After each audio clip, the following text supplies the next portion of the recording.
नमस्कार साथियों, स्वागत है आपका हमारे इस YouTube चैनल पर। जैसा कि आप लोगों को पता है, उत्तर प्रदेश में जो है विधानसभा का जो उपचुनाव है वो संपन्न हो चुका है।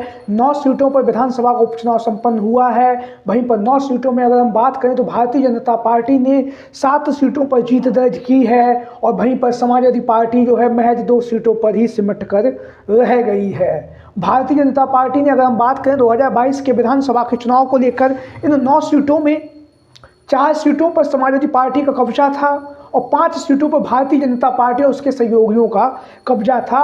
और 9 सीटों में अगर हम बात करें, जो भारतीय जनता पार्टी ने सिर्फ 1 सीट जो है वो आरएलडी को दी थी। बाद बाकी जो विधानसभा के उपचुनाव जो 9 सीटों पर हुए हैं उनमें 8 सीटों पर भारतीय जनता पार्टी ने अपनी पार्टी के प्रत्याशियों को चुनावी मैदान में उतारा। वहीं पर एक जो निषाद समाज पार्टी की जो सीट थी, आप लोगों को पता है, मंझवा की विधानसभा सीट से निषाद समाज पार्टी की तरफ से विनोद कुमार बिंद जो है चुनावी मैदान में जीते थे। लेकिन लोकसभा के चुनाव में वह भारतीय जनता पार्टी की तरफ से भदोही के सांसद बन चुके हैं। उसके बाद उन्होंने जो है मंझवा की विधानसभा सीट से अपना इस्तीफा दिया और वहाँ पर निषाद समाज पार्टी और संजय निषाद के द्वारा भरकस प्रयास किया गया कि जो है मंझवा की विधानसभा सीट से हम हमारी पार्टी से प्रत्याशी को चुनावी मैदान में उतारेंगे।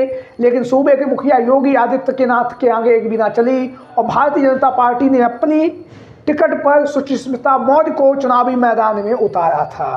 तो वहीं पर 9 सीटों पर विधानसभा उपचुनाव संपन्न हुआ है, जिसमें से 7 जो है भारतीय जनता पार्टी ने जीती हैं। 2 सीटें जो है समाजवादी पार्टी ने जीत दर्ज की है। और अब जो है मिल्कीपुर की जो विधानसभा सीट है वहाँ पर विधानसभा का उपचुनाव होना बाकी है। वहीं पर हम आपको बताते चले, जो ये 10 सीटों पर विधानसभा के उपचुनाव प्रस्तावित थे, इनमें जो है मिल्कीपुर की विधानसभा सीट पर एक याचिका जो थी वो माननीय न्यायालय में विचाराधीन थी, इसलिए वहाँ पर जो है चुनाव नहीं हो सका या चुनाव नहीं कराया जा सका। लेकिन अब वो याचिका जो थी भारतीय जनता पार्टी की तरफ से बाबा गोरखनाथ के द्वारा डाली गई थी, उस याचिका को वापस ले लिया गया है। और अब जो है मिल्कीपुर की विधानसभा सीट पर जो है विधानसभा उपचुनाव की घोषणा कभी भी हो सकती है। समाजवादी पार्टी और भारतीय जनता पार्टी के जो नेता हैं लगातार जमीनी स्तर पर कार्य कर रहे हैं और लगातार मिल्कीपुर की विधानसभा सीट पर जीत दर्ज करने के लिए हर संभव प्रयास जो है वो भारतीय जनता पार्टी भी कर रही है। तो वहीं पर हम आपको बताते चले, विधानसभा उपचुनाव से पहले जो स्थितियां थी, विधानसभा के उपचुनाव को विधानसभा चुनाव 2027 से पहले का सेमीफाइनल कहा जा रहा था। और इस सेमीफाइनल में आप लोगों ने देखा भी होगा किस तरह से भारतीय जनता पार्टी ने जीत दर्ज की है।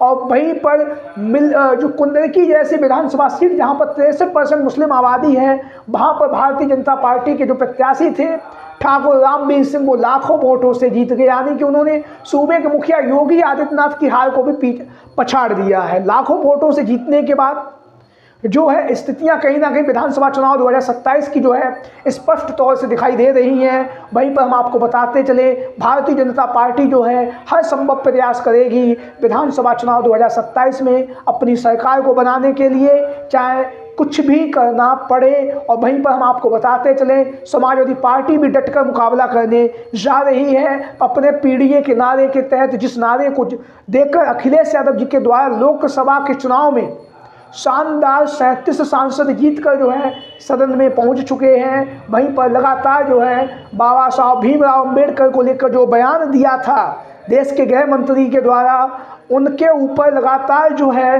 भारतीय जनता पार्टी के जो नेता हैं अमित शाह जी, उनके ऊपर जो है लगातार जो है विपक्षी सांसद और समाजवादी पार्टी के जो सांसद हैं वो लगातार उनसे माफ़ी मांगने की जो बात कर रहे हैं। वहीं पर हम आपको बताते चले, बाबा साहब भीमराव अंबेडकर की जो बयान देने के बाद जो है चारों तरफ से भारतीय जनता पार्टी घिर चुकी है। और विधानसभा चुनाव 2027 को लेकर जो पिछड़ा समाज है, दलित समाज है, आदिवासी समाज है, अल्पसंख्यक समाज है, वो लगातार जो बाबा साहब भीमराव अंबेडकर को मानने वाले लोग हैं और बाबा साहब भीमराव अंबेडकर की मानने वाले लोगों का जो वोट लेते हैं, ऐसे नेताओं को लेकर कहीं ना कहीं उत्तर प्रदेश में सियासत काफ़ी तेज़ी के साथ चल रही है। इसमें 4 नाम की जो चर्चाएँ हैं उनको लेकर आज हम बात करेंगे। काफ़ी दिग्गज महिला नेता हैं उत्तर प्रदेश की राजनीति में, तो एक एक करके हम सभी पर बात करेंगे। तो सबसे पहले हम शुरुआत करेंगे भारतीय जनता पार्टी की तरफ से। भारतीय जनता पार्टी में हम आपको बताते चले, भारतीय जनता पार्टी की तरफ से सबसे पहला अगर हम नाम लें तो वो है अनुप्रिया पटेल, जो पटेल समाज से आती हैं। अपना दल सोनेलाल की कार्यकारी अध्यक्ष भी हैं और वर्तमान समय में केंद्र की जो सरकार है, यूं कहें भारत सरकार में इनके पास मंत्री का पद भी है, सांसद है मिर्जापुर से। तो कहीं ना कहीं अब इनके ऊपर जो है लगातार दबाव बन रहा है, क्योंकि बाबा साहब भीमराव अम्बेडकर को लेकर जो बयान दिया गया था उसको लेकर लगातार अनुप्रिया पटेल पर जो है दबाव बनाया जा रहा है और कहीं ना कहीं उनसे समर्थन वापस लेने की जो चर्चाएं हैं वो काफ़ी तेजी के साथ चल रही हैं। अगर इसी तरह से माहौल बना रहा और आगामी समय में ये जो मुद्दा जो है बाबा साहब भीमराव अम्बेडकर जी का जो मुद्दा है, ये मुद्दा और बड़ा हुआ तो कहीं ना कहीं निश्चित तौर से जो है अनुप्रिया पटेल आगामी समय पर विधानसभा के चुनाव 2027 में जो है अपनी गठबंधन बदलकर समाजवादी पार्टी में भी के साथ भी अपना गठबंधन कर सकती है। राजनीति में कभी भी कुछ भी हो सकता है। इसी कड़ी में जो दूसरा जो नाम है वो भारतीय जनता पार्टी की तरफ से हम आपको बताते चले, बदायूं की पूर्व सांसद रह चुकी हैं, जिन्हें आप लोग जानते हैं, स्वामी प्रसाद मौर्य की पुत्री है संघमित्रा मौर्य। संघमित्रा मौर्य का जो है इस बार के लोकसभा के चुनाव में बदायूं से टिकट काट दिया गया था, तो तब से जो है उनके नाराजगी की जो खबरें वो लगातार राजनीतिक गलियारों में चर्चाओं में बनी हुई हैं।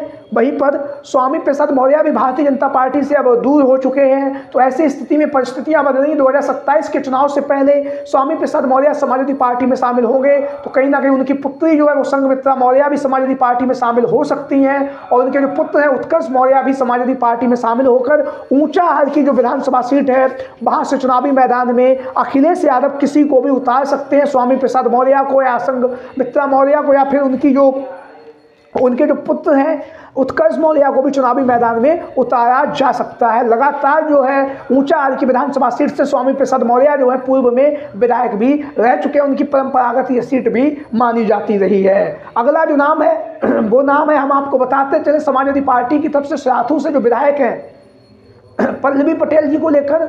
और पल्लवी पटेल ने हालिया में ही एक इंटरव्यू में कहा था कि जब भी अखिलेश यादव जी मुझसे कहेंगे हमारे बड़े भाई हैं, जब भी कहेंगे हम उनके साथ में खड़े हो जाएंगे, जब भी उन्हें महसूस होगी हमारी आवश्यकता है वो हमसे कहेंगे, हम उनके साथ कल भी खड़े थे और आगामी समय में भी हम उनके साथ रहेंगे या नहीं रहेंगे इसका फैसला जो है अखिलेश यादव जी ही करेंगे। तो ऐसी स्थिति में जो 2027 के चुनाव से पहले जो है पल्लवी पटेल के समाजवादी पार्टी में शामिल होने की जो चर्चाएं वो अब काफ़ी तेज़ी के साथ चलने लगी, क्योंकि साथू से वर्तमान समय में महिला विधायक भी हैं, तेज तर्रार नेता हैं, लगातार पीडीए की बात कर रही हैं। जिस तरह से अखिलेश यादव जी ने जो है पीडीए का जो नारा दिया है, उसी कड़ी में अगला जो नाम है वो हम आपको बताते चले।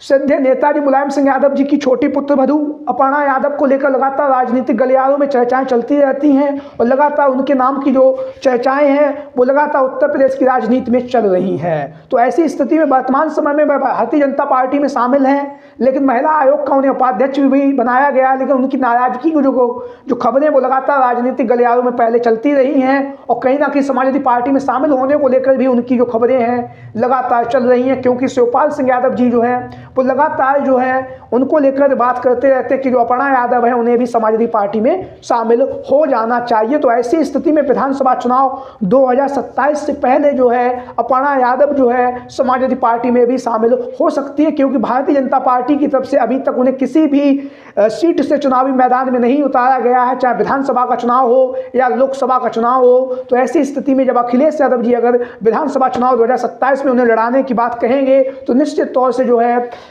अपर्णा यादव समाजवादी पार्टी में शामिल हो सकती हैं। आप लोगों की क्या राय है इन संभावित नेताओं को लेकर जो लगातार उत्तर प्रदेश में महिला नेताएं कार्य कर रही हैं? आप लोगों की राय कमेंट बॉक्स में। जय हिंद, जय भारत।